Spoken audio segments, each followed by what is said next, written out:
let's get started.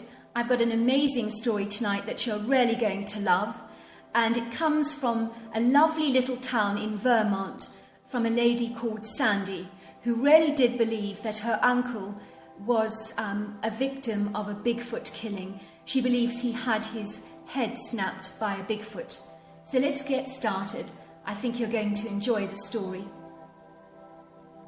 Dear Sarah and all your lovely listeners, my name is Sandy and I'm from a little town in Vermont, but I do not want to reveal all the details about my life because I would like to remain anonymous for obvious reasons, especially because where I live, nothing ever stays secret for very long.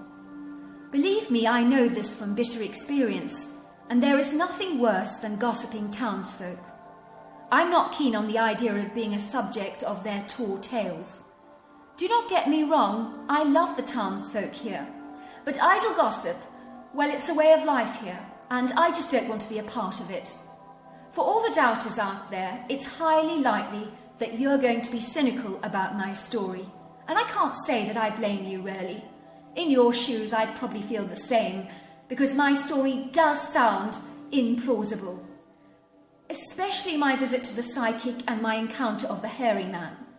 But I want to assure you that my story is 100% true, and it all starts in 1982. Growing up as a child, I had often driven past the trailer park where there was a sign that said, "Real psychic readings available here from a proper gypsy." Carly had always mentioned how eager she was to go and see a psychic. Carly was my very best friend. So it was on her birthday that I decided to treat her by taking her to a psychic for a reading. It seemed to be a fun idea, but as long as the folks in the town didn't discover our dirty little secret. People in our town shunned the psychic that lived in the trailer park because they all said the practice of divination was both godless and evil. Yet I did have it on good authority that over many years, various town folks had been sneaking visits to see the psychic for a reading when they thought that nobody was looking. And most of those people were in fact churchgoers. The trailer park was situated at the back of the old loggers' road, and there were one or two trailers in a field that looked so old and shabby on the outside that I almost had the second thought about whether we should actually go into one of them.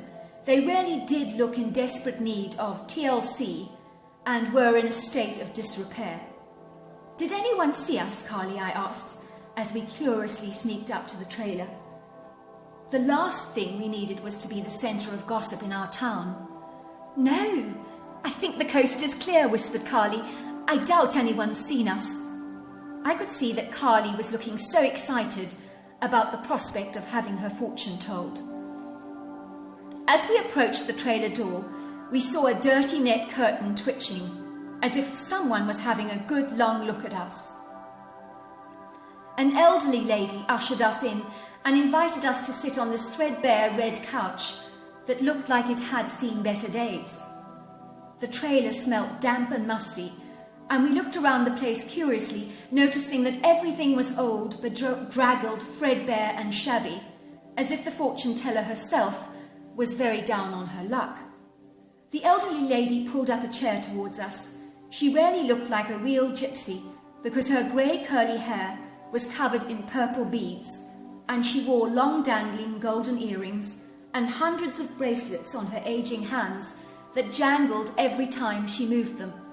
She was attired in a long red dress with a wraparound knitted poncho that looked almost as old as she was. "What is it you want to know?" she said, in a deep, husky voice. Anything really," said Carly excitedly. "A husband, maybe, in the future?" The woman closed her eyes and shook her head. No, I don't see any husband. No, you're not going to get married at all. There won't be any husband. But I do see lots of cats around you. You will have lots and lots of cats, and you will love them." Carly looked stunned. "No husband?" she said, looking aghast. "Are you sure about that?" The lady nodded. "But I hate cats. she protested. "I've always been a dog lover. I've never even owned a cat." The lady then turned her attention to me, and then she grabbed me very tightly and almost violently, and she looked at me through her milky white eyes. "Beware the hairy man," she said. "He's already taken one down, and you may very well be next." "What hairy man?" I asked. I thought she might be referring to my Uncle Bruno, because he was hairy. I didn't know anybody else that was hairy. The woman did not listen, but ushered us out as if she already had been exhausted by us. "Well, that was pretty useless," I said to Carly, feeling very deflated. "I'm so sorry. It really was a waste of time." The woman was barking mad. 2 weeks passed by, and I suddenly received a phone call from a solicitor in Tennessee, telling me that I was the sole beneficiary of my great-uncle Sam's property near Mount Pleasant in Tennessee. "How did he die?" I asked in surprise. I always got the impression that Uncle Sam was as fit as a fiddle and as strong as an ox. He was only 70 years old when he died, and he was robustly healthy, so that was strange. I had never met him before, but I had been told wonderful stories about him. And to think that he had left his worldly assets to me, that was extraordinary. I was touched to the quick. "Well, he was found with his neck broken. It was a terrible accident," said the solicitor. "I'm so sorry for your loss." As I put down the telephone, I could feel my heart fluttering with excitement. I'd never owned anything in my entire life, and now I was an owner of a property in Tennessee. It just didn't get better than that. The next day I decided to pack my bags and go out there as quickly as I could. I would stay on the land and finally make a decision about whether I should sell the place or not.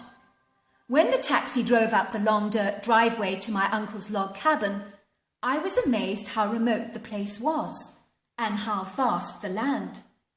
I was the owner of all this, I thought. I could hardly believe it. The sun was setting in a beautiful orange, yellow, mauve and pink tone, and I could hear the sounds of crickets and frogs. It was so gloriously serene here, with the rolling green, lush green countryside and the ubiquitous trees of every single kind imaginable scattered liberally around the land, young and old, small and large. It was just so glorious here. The cabin itself was large and spacious, made from 100-year-old timber, and it was a quality home that rarely needed a modern makeover, because judging by the 1970s decor, it was stuck in a time warp. I suddenly remembered that Uncle Sam's wife Maggie had died in the late 1970s, which might explain the outdated furniture, because nothing had been done to the place since then. Uncle Sam had been an outdoorsy person that spent most of his time outdoors, and he was a great tracker, a phenomenal hunter, and an amazing fisherman. All the trappings of his outdoorsy life were strewn around the living room and clearly apparent. Even his large rifle collection was in a state of disarray, which was surprising for Uncle Sam because he was remarkably meticulous about his rifle. I noticed that all his bullets lay scattered out of their containers all over the floor, as if Uncle Sam had been in a hurry to fill his rifle with pellets. There were binoculars on the settee and a book on eagles and their nesting habits on a side table, along with the book of Habits of Primates. How odd, I thought. Uncle Sam interested in monkeys? They're not exactly native to North America. There was a notelet on a piece of bright pink paper with the word Sasquatch written on it, followed by a huge question mark. I did not have a clue what that meant. I found the remains of poor Uncle Sam's last meal on a plate in the living room, with the evident stains of evaporated coffee still left in the mug. How sad, I thought. I wonder how he snapped his neck. The following day I was up at the crack of dawn to the sounds of birds tweeting. It was a magnificent day, and as fall was approaching, the leaves were suddenly changing colour. So they were red, green, gold, and mauve, and they made the valley look even more enchanting and magical. I could see in between the trees dozens of white-tailed deers looking at me. I loved the way they twitched their beautiful white tails, and to look at their gentle and serene expressions was just so lovely. I decided to walk around the valley and take in as much scenery as I could. It was so gloriously beautiful here, but the place was too big for me, I decided. I knew I needed to renovate the cabin and put in some modern touches in order to get the best place of the property. Fast forward a couple of months, and the renovations to the cabin had begun and were going exceedingly well. But something was happening every single night that set my nerves on edge. I would hear terrible screams coming from the forest that sounded like a woman being murdered.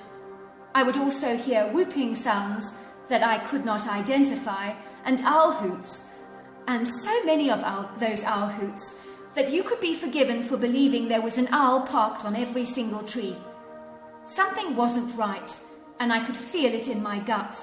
And there were occasions during the day when I ate my sandwiches on that wooden deck that I had the distinct feeling that unseen eyes were watching me, and it creeped me out. One night I was woken up to these loud banging noises all around my property, on the trees and on the cabin itself. It sounded like someone was deliberately pounding a piece of timber and making a very big deal about it. When I ventured outside, I could see nothing, but I detected this awful sulphur-like odour that made me violently throw up. Something or someone was trying to scare me, and I had seen a dark shadow slipping into the forest, so I was convinced that it was a trick of the light, but now I was sure it was somebody. Whoever this intruder was on my land, he was trying to deliberately scare me. Maybe he was the one making the screaming noises at night and the owl calls, and maybe he was the one that was banging the door like an angry madman. I now felt angry about being subject to such harassment and abuse, and I was determined that come what may, I would drive this intruder off my land, and even call the police if it came to that. I imagined that this man was living on my land in a makeshift tent, and the next morning I ventured deep in the forest to see if I could find it. I took one of my uncle's high-powered rifles. That was not something I was practiced or skilled at using. In fact, to be honest with you, I've never used a rifle in my life. But I needed to look the part, even if it meant bluffing the intruder. Surely I would come across as intimidating. I boldly walked through the forest with a dogged determination to get this guy off my land. I could smell him everywhere. The place smelt rancid and horrible. That nasty sulphurous odour was everywhere. So I knew I was getting close, and I could feel his steely eyes on me. I also began to wonder if he might be an insane sort of person, someone who could have escaped from a mental asylum, or a deranged killer of some kind. I just felt this sense of a menacing presence, and I knew that I wasn't imagining it. It sounds weird, but my instincts were telling me that I was in danger.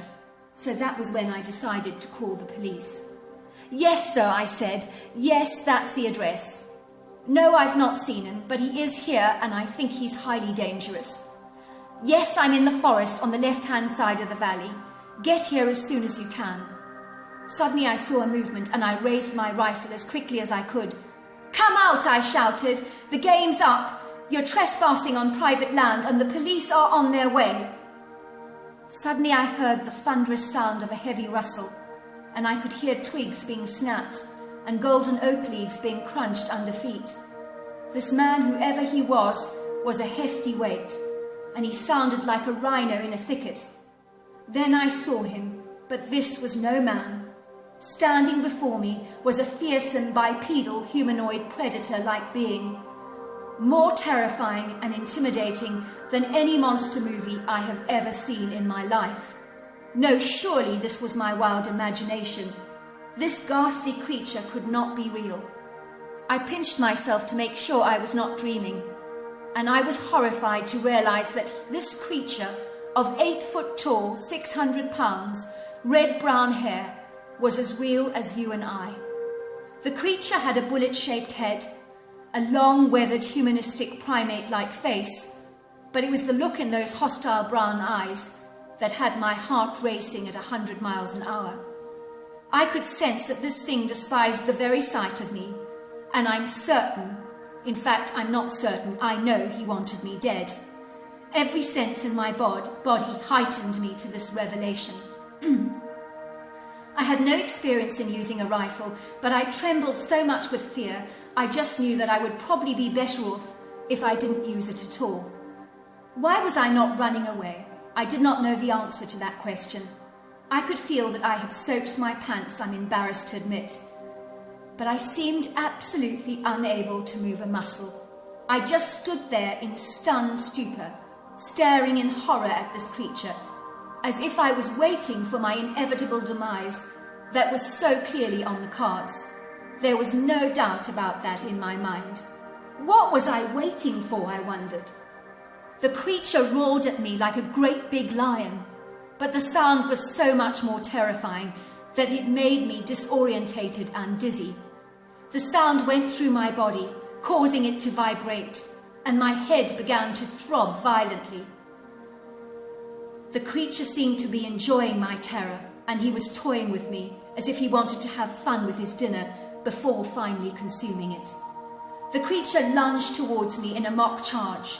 Then he pounded his chest violently in a show of dominance, and then he picked me up and threw me over his shoulders as if I was a sack of oranges. I started to scream at the top of my lungs, and I kicked my legs violently, but he held me with a firm grip in his huge hairy hands. Suddenly I heard the sound of distant shooting, getting closer and closer to the forest. The creature suddenly stood still for a second, as if deciding what on earth he should do. He then slung me on the ground, where I luckily landed on a huge pile of fallen oak leaves that cushioned the blow. The hairy thing then bolted through the forest like a bulldozer, and then he was gone. All was quiet for a moment, and the police arrived, checking to see that I was all right. I told them that a hairy man had bolted off into the woods, and they did try to run after him, but he had vanished. The officer commented on how huge the man must have been, because they had seen muddy footprints at the edge of the forest that were 16 inches big. That was no human, said the other officer. That was a bear with feet 16 inches big. I said nothing. I just told them a hobo with a lot of red-brown hair had been living in the woods and scaring me half to death, and they accepted my story. I was not about to tell them about this monster-like being, because I knew that they would never believe me. I wasted no time in selling my uncle's property. I did not want to hang around the place knowing that the creature could be around, because if he came back for me another time, I would be unlikely to escape with my life. Suddenly I remember my visit from the psychic and her warning about the hairy man who had already killed someone else. Suddenly I could make sense of my uncle's death. It had clearly been no accident. No wonder unused bullet shells were falling out of their packages in a haphazardous mess all over the floor. Maybe he'd been in a rush to load his rifle as the predator ventured closer to him near the time of his untimely demise. I imagine the creature just snapped his neck with one whack of his monstrous hands. I remember the book on primates my uncle had been reading and the note with the word Sasquatch on it. Later I was to learn that Sasquatch, or Bigfoot, are another name for the hairy man. My uncle clearly had seen this creature, which would explain the research he had been doing. I'm in no doubt he feared for his life and was being hounded by the creature. Bear in mind, in those days we did not have access to the World Wide Web, the internet or Facebook, so people in that time would never have known what this thing was. I also did not until the day when our technology changed and advanced, and information about unusual creatures became much more accessible. On the subject of my best friend Carly, to date, she has never ever married. One day she rescued a kitten from drowning in a heavy rainstorm, and she was so smitten by the little thing that she started rescuing other cats. When I go and see her in our house, she's literally surrounded by hundreds and hundreds of cats. You would think that the place would stink, but it doesn't, because she looks after those cats as if they were her children. In Vermont, they call her the crazy cat lady, so the psychic was right about her too. So there you are. That's my story. I want to just say that that was the most phenomenal story.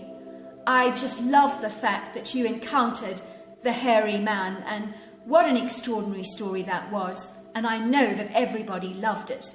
Until next time, goodbye and good night.